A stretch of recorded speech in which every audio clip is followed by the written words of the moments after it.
누가복음 14장 25절부터 35절 말씀입니다. 수많은 무리가 함께 갈새 예수께서 돌이키사 이르시되 무릇 내게 오는 자가 자기 부모와 처자와 형제와 자매와 더욱이 자기 목숨까지 미워하지 아니하면 능히 내 제자가 되지 못하고 누구든지 자기 십자가를 지고 나를 따르지 않는 자도 능히 내 제자가 되지 못하리라. 너희 중에 누가 망대를 세우고자 할진대 자기의 가진 것이 준공하기까지에 족할는지 먼저 앉아 그 비용을 계산하지 아니하겠느냐. 그렇게 아니하여 그 기초만 쌓고 능히 이루지 못하면 보는 자가 다 비웃어 이르되 이 사람이 공사를 시작하고 능히 이루지 못하였다 하리라. 또 어떤 임금이 다른 임금과 싸우러 갈 때에 먼저 앉아 1만 명으로서 저 2만 명을 거느리고 오는 자를 대적할 수 있을까 헤아리지 아니하겠느냐. 만일 못할 터이면 그가 아직 멀리 있을 때에 사신을 보내어 화친을 청할지니라. 이와 같이 너희 중에 누구든지 자기의 모든 소유를 버리지 아니하면 능히 내 제자가 되지 못하리라. 소금이 좋은 것이나 소금도 만일 그 맛을 잃으면 무엇으로 짜게 하리요. 땅에도 거름에도 쓸데없어 내버리느니라. 들을 귀가 있는 자는 들을지어다 하시니라. 아멘.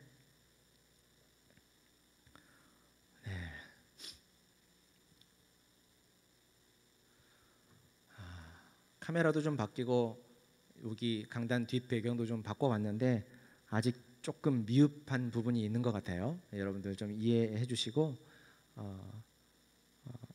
나날이 좀 새롭게 바뀌어가면서 여러분들이 예배에 좀 더 집중할 수 있도록 힘쓰고 애쓸 테니까 기도해 주시고 좀 기다려 주시기 바랍니다.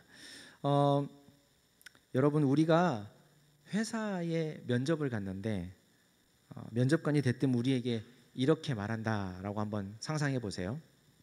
귀하께서 우리 회사에 입사하시기를 원하신다면 귀하의 가정과 가족을 다 잃게 될지도 모릅니다.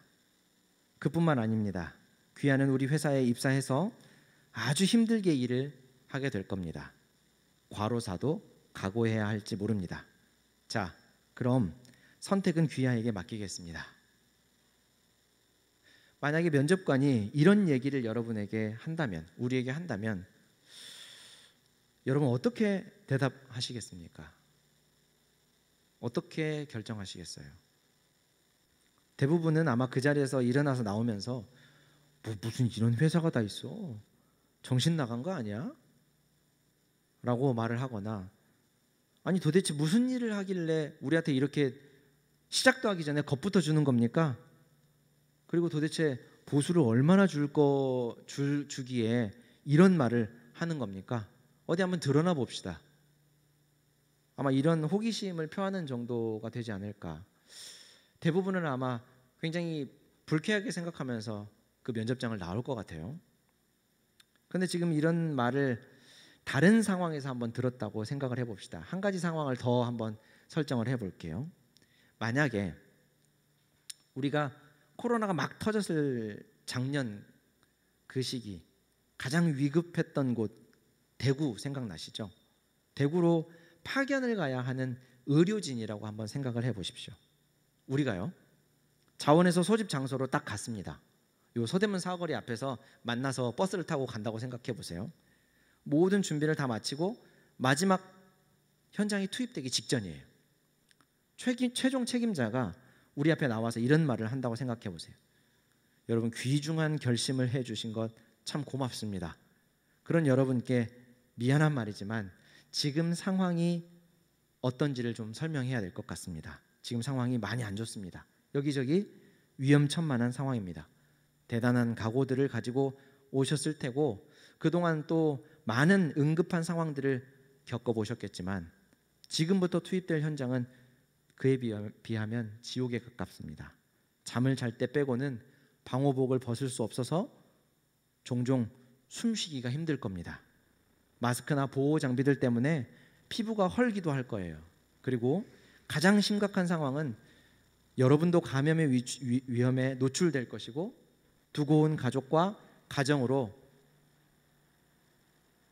최악의 경우 다시 돌아가지 못할 수도 있습니다. 결의에 찬 여러분의 사기를 꺾는 것 같아 참 죄송하지만 그만큼 상황이 심각하고 그만큼 여러분의 각오가 필요합니다. 앞선 면접관의 이야기와 이 코로나 현장의 책임자의 말은 비슷한 말이지만 앞선 면접관의 말은 우리가 받아들이거나 이해하기가 참 힘들고 방금 드렸던 이 말은 아마 충분히 이해하고 넘어갈 수 있을 만한 말인 것 같아요. 그 현장에 투입되는 의료진의 사명감을 더 뜨겁게 불태우게 되지 않을까. 의료진이 그 자신의 사명감을 더욱 뜨겁게 불태우며 현장에 참여하게 되지 않을까 하는 생각을 해봐요. 오늘 본문에서 만나는 우리 예수님은 이런 모습입니다. 우리가 지난주에 살펴본 큰 잔치의 비유는 우리 일상의 소중함을 무시하는 것이 아니라 하나님 나라의 소중함과 우리 예수님은 어떤 입장에 계시는지를 가르쳐주는 비유다라고 했었죠. 오늘 본문은 그 연장선상에 있어요. 예수님은 계속해서 예루살렘을 향해 걷고 계십니다. 예수님을 따르는 무리가 많았다라고 오늘 본문 첫 번째 구절이 말하죠. 예수님은 자신을 따르는 많은 무리를 향해서 몸을 돌려 이런 말씀을 하셨어요. 26절 7절 말씀이에요. 무릇 내게 오는 자가 자기 부모와 처자와 형제와 자매와 더욱이 자기 목숨까지 미워하지 아니하면 능히 내 제자가 되지 못하고 누구든지 자기 십자가를 지고 나를 따르지 않는 자도 능히 내 제자가 되지 못하리라. 우리가 12장에서도 비슷한 뉘앙스의 말씀을 살펴보았어요. 누가복음 12장 53절 말씀인데 아버지가 아들과 아들이 아버지와 어머니가 딸과 딸이 어머니와 시어머니가 며느리와 며느리가 시어머니와 분쟁하리라 하시니라. 이걸 보면서 마치 기독교가 가족 간에 불화를 조장한다라고 생각을 하시면은 절대로 안 돼요. 그렇죠? 기독교, 그러니까 우리 주님의 가르침은 사실 가족은 물론이거니와 원수까지도 사랑하라는 것이잖아요. 근데 하물며 가족을 사랑하는 일이야 정말 기본 중에 기본이 아니겠습니까? 26절에 미워하라 라고 하는 말씀은 가족을 향해서 적대감을 가져라, 적개심을 가져라 라는 말이 아니에요. 고대어의 관용적인 표현으로 다른 것을 더 좋아한다라는 의미입니다. 그러니까 가령 나는 엄마를 사랑하고 아빠를 미워한다 라고 하는 말은 진짜 아빠를 미워한다는 얘기가 아니라 나는 아빠보다 엄마를 더 좋아한다 라는 얘기를 고대에서는 관용적으로 이렇게 표현을 했었어요. 그러니까 오늘 방금 읽은 이 말씀에서 무릇 내게 오는 자가 자기 부모와 처자와 형제와 자매와 그리고 자기 목숨까지 미워해야 내 제자가 된다, 이런 얘기는 진짜 미워하라는 얘기가 아니라 이것들보다, 이 사람들보다 나를 더 사랑해야 한다라는 말씀이에요. 자, 마찬가지로 예수님께 오는 자가 자기 부모와 처자와 형제와 자매와 더욱이 자기 목숨까지 미워하지 아니하면 내 제자가 되지 못한다라고 하는 이 말씀은 이 사람들보다 더 사랑해야 하고 심지어 자기 목숨보다 우리 주님을 더 사랑해야 된다라고 하는 의미라고 했죠. 그리고 그렇게 하지 못하면 제자가 되지 못한다, 그렇게 못하겠으면 애초에 시작도 하지 마라 라는 의미도 아니에요. 너희가 내 제자가 되려면 이래야 한다라고 가르쳐 주시는 것이고, 앞서 설교 초두에 설명한 대로 아주 급박한 코로나 현장에 달려온 의료진들에게 다시 한번 그들의 사명감을 불러일으키고 주지시키고 긴장을 늦추지 않게 하기 위해서 책임자가 했던 말의 의도와 똑같아요. 그러니까 우리 주님께서는 이러이러한 각오로 나를 따라와야 한다 라고 말씀하시는 거죠. 너 이렇게 안 하면 나 못 따라와, 안 돼, 이런 말씀이 아니라는 거예요. 그러니까 여러분, 혹시 여러분 교회에서 이런 얘기들 해보신 적도 있고 아마 들어보신 적도 있을 거예요.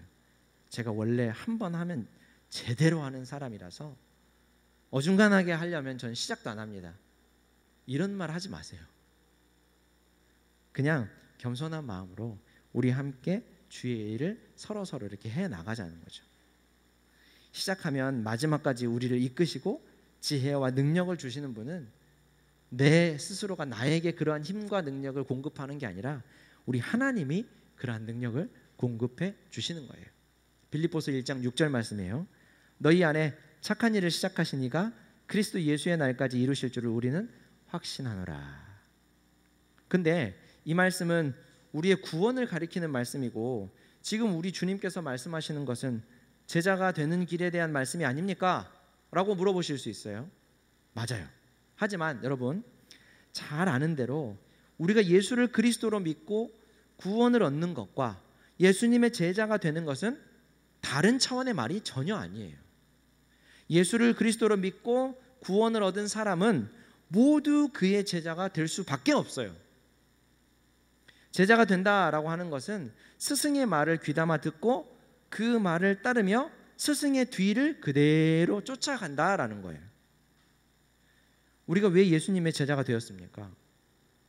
단지 그분의 가르침이 인류의 다른 스승들보다 더 훌륭하고 더 대단하기 때문입니까? 아니죠. 예수님의 가르침은 우리를 향한 사랑이라는 인격적인 교제를 기반하고 있기 때문에, 예수님의 가르침에는 영원한 생명이 담겨 있기 때문에 우리는 예수님의 제자가 되기로 한 거예요.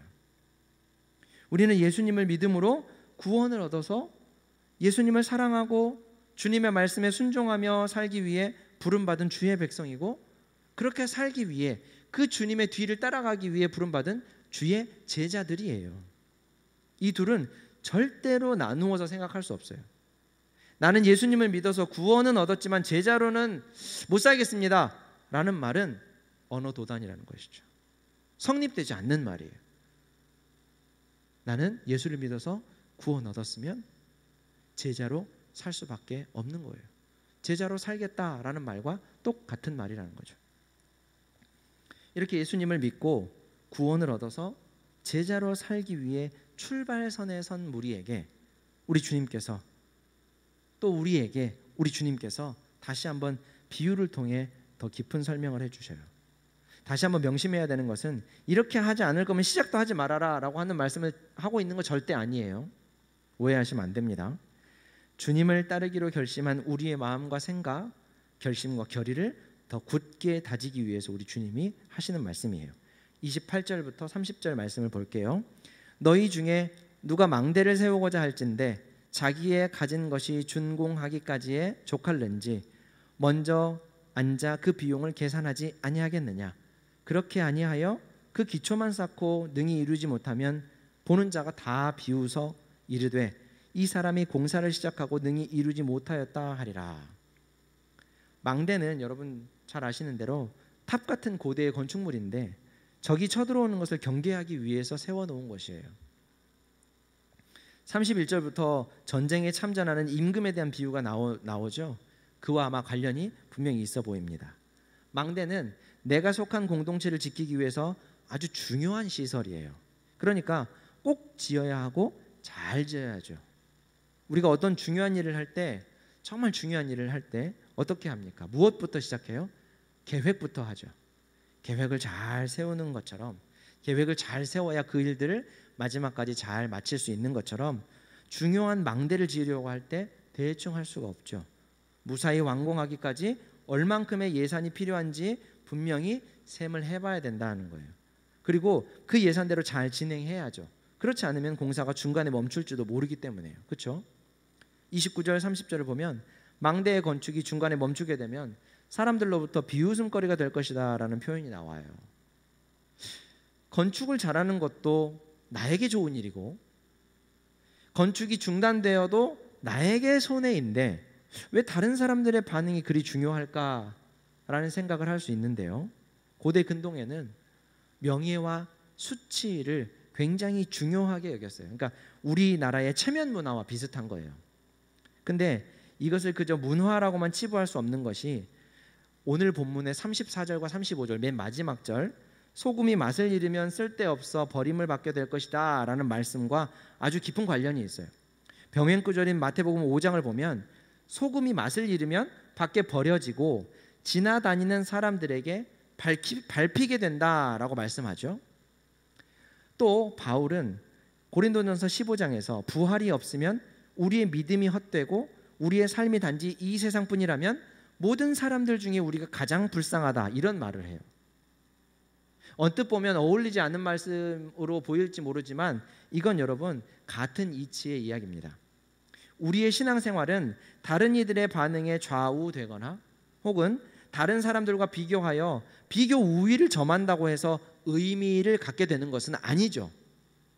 하지만 하나님께서 우리의 삶을 이 세상에 펼치셨기 때문에, 우리가 이 땅에서 살아가기 때문에 우리는 하나님의 은혜를 경험하는 것도 이 세상이고, 우리가 하나님의 백성이라고 하는 증거도 우리가 이 세상을 살아가면서 하나씩 둘씩 하나님의 무대인 이 세상에서 우리가 하나씩 둘씩 발견하게 되고, 그럼에 따라 확신을 갖게 된다라는 것이죠. 예수님은 31절부터 33절까지 계속해서 비유로 설명을 하십니다. 무엇을요? 제자로 살아가는 삶을요. 또 어떤 임금이 다른 임금과 싸우러 갈 때에 먼저 앉아 1만 명으로서 저 2만 명을 거느리고 오는 자를 대적할 수 있을까 헤아리지 아니하겠느냐. 만일 못할 터이면 그가 아직 멀리 있을 때에 사신을 보내어 화친을 청할지니라. 이와 같이 너희 중에 누구든지 자기의 모든 소유를 버리지 아니하면 능히 내 제자가 되지 못하리라. 전쟁에 참전하려는 임금에 대한 설명이죠. 우리 편 군대가 1만 명이래요. 그런데 상대방 군대는 2만 명입니다. 배로 많죠. 여러분 싸움 해보셨어요? 1대1로 싸우는 것과 2대1로 싸우는 것은 다르죠. 근데 여러분 1대2는 상대방이 나하고 싸울 때 숫자가 2배예요. 2배에 해당하지만 1대2는 한 명이 좀 싸움을 좀 잘하고 힘이 좀 세고 상대방 2명은 좀 약하면 이길 가능성이 충분히 있어요. 하지만 1만 명 대 2만 명은 1대2와 똑같은 비율로 2배지만 차원이 달라요. 1만 명과 2만 명은 아무리 1만 명이 싸움을 잘해도 2만 명을 이기기는 거의 불가능에 가까워요. 13척의 배로 일본 수군의 300척을 무찔렀던 이순신 장군 같은 분이 없으면 절대로 못 이기겠죠. 그죠?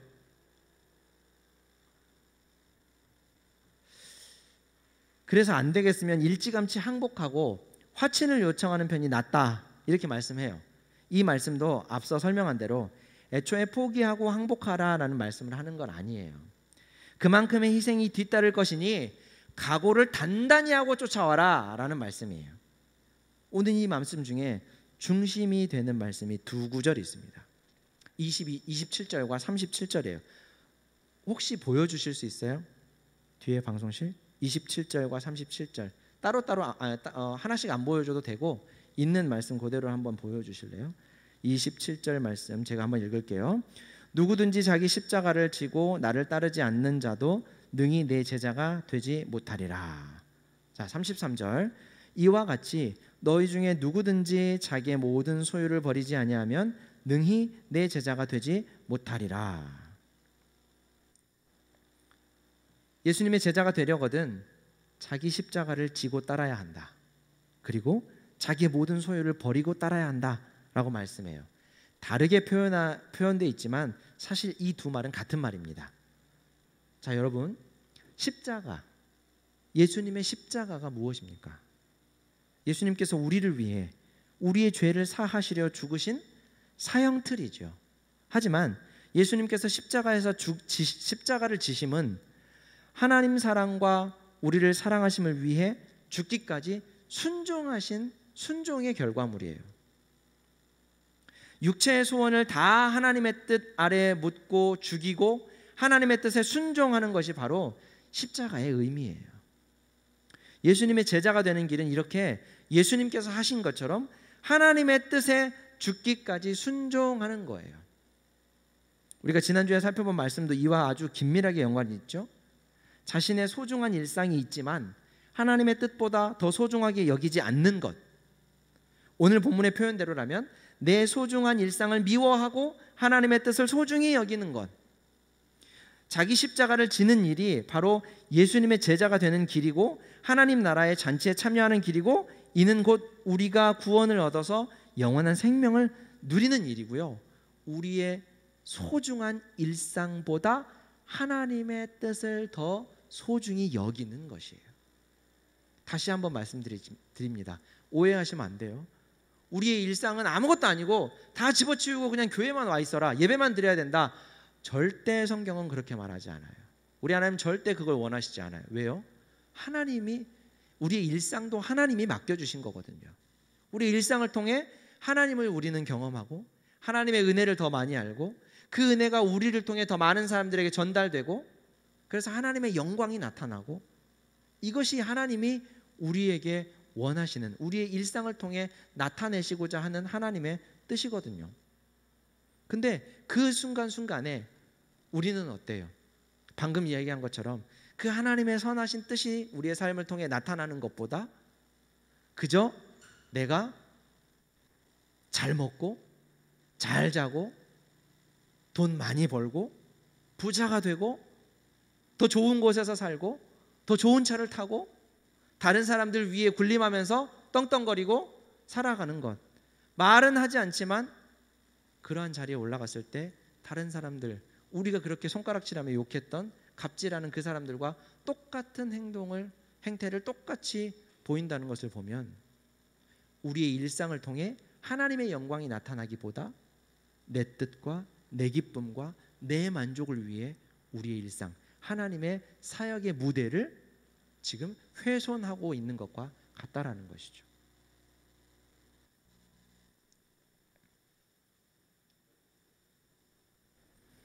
그리고 한 가지 더 우리가 알아야 될 것이 있습니다. 이것은 무언가를 해서 어떤 행위나 공로를 쌓아서 구원을 얻어내라는 말씀이 절대 아니에요. 오늘 말씀요. 우리가 구원을 받는 길은 딱 하나죠, 여러분. 예수를 그리스도로 믿는 거예요.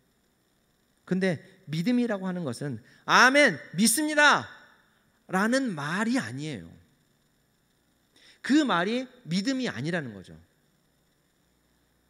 나를 구원하신 하나님의 사랑, 나를 위해 십자가에서 죽기까지 순종하신 예수님의 공로, 그 공로를 믿음으로 주어지는 생명, 하나님과의 관계 회복을 통해 믿음이 비로소 그때에서야 비로소 생기고, 그 믿음은 필연적으로 우리가 하나님의 백성으로 예수 그리스도의 제자로 살아가도록 우리를 이끌고 간다는 거예요. 더 나은 사람이 되고 더 착한 사람이 되라는 윤리를 얘기하는 거 아니에요. 믿음의 삶을 살도록 믿음이라고 하는 것이, 물론 믿음은 어떤 주체가 아니지만 하나님께서 우리에게 믿음을 주셨을 때는 그 믿음에 합당한 삶을 살도록 우리를 이끌고 가신다라는 겁니다. 사랑하는 여러분, 우리는 예수를 그리스도로 믿고 제자로 살아가는 사람들이에요. 하나님 나라의 잔치의 소중함을 알아서 매일 그 잔치의 기쁨과 만족을 누리면서 살아가는 사람들입니다. 이 기쁨과 이 만족을 안다면 다시 돌아갈 생각을 하지 않을 거예요. 어떤 삶으로요? 내 뜻과 내 생각과 내 계획과 내 소원대로 살아가는 삶, 그 삶으로 돌아가지 않는다는 거예요. 왜냐하면 이것보다 하나님의 뜻이 더 나에게 좋다라고 하는 것, 하나님이 나를 나보다 더 잘 아시고 사랑하신다라고 하는 것을 우리가 정말로 안다면, 우리가 우리의 십자가를 지고 우리의 소유를 아끼지 않고 주를 따르며 섬기는 것은 결코 힘든 멍해가 아니라 기쁨이 넘치는 일이 될 거예요. 그렇지 않으면 우리는 우리를 택하신 주님의 뒤를 따라가면서도 그 기쁨과 만족을 누리지 못하고 마치 소가 코가 뚫려 질질 끌려가는 것처럼 아마 힘들 거예요.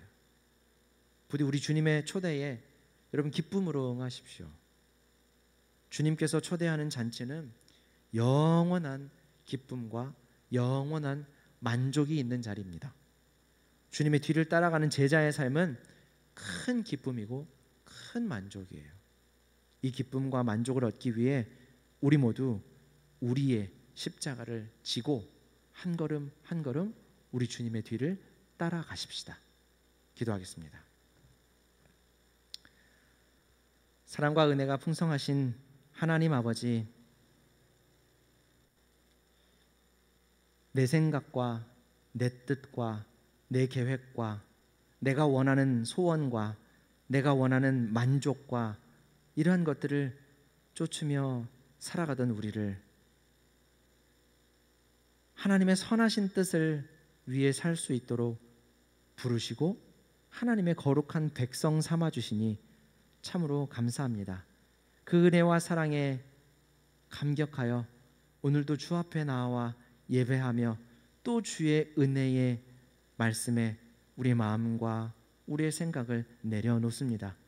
주님, 우리 주님께서 자기의 십자가를 지고 저마다 자기 십자가를 지고 따르라고 말씀하시는 우리 주님의 그 말씀에 순종하며 우리의 생각, 우리의 뜻, 우리의 계획, 우리의 소원들은 그리스도의 십자가 앞에 우리 주님께서 십자가 아래 다 내려놓으시고 죽기까지 하나님의 뜻에 순종하신 것처럼 우리도 주의 뜻에 온전히 순종할 수 있게 하여 주옵소서.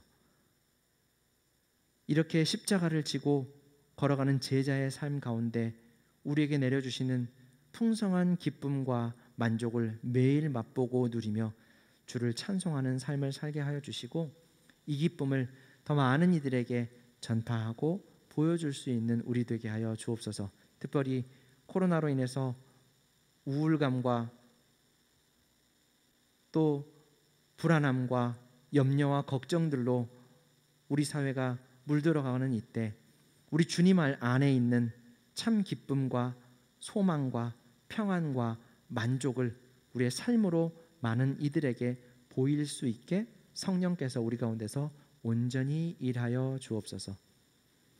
감사하는 마음으로 하나님 앞에 예물을 드리는 손길들 위에도 우리 하나님께서 믿음의 복을 풍성하게 내려주셔서 헌신하며 주를 영화롭게 하는 모든 이들의 삶이 온전히 하나님의 영광으로 가득할 수 있게 하여 주시고 더욱더 우리 주를 향한 헌신과 우리 주를 향한 수고와 이 모든 것들이 더 많은 사람들에게 하나님의 사랑으로 전달될 수 있도록 우리 하나님께서 일하여 주옵소서. 주 예수 그리스도의 은혜와 하나님 아버지의 크신 사랑과 성령 하나님의 감동 감화하심이 자기 십자가를 지고 우리 주님의 제자로 주님을 따르기를 소원하는 산부 예배 참여하는 청년들과 동산의 모든 교우들 위해 지금부터 영원토록 함께 있을지어다. 아멘.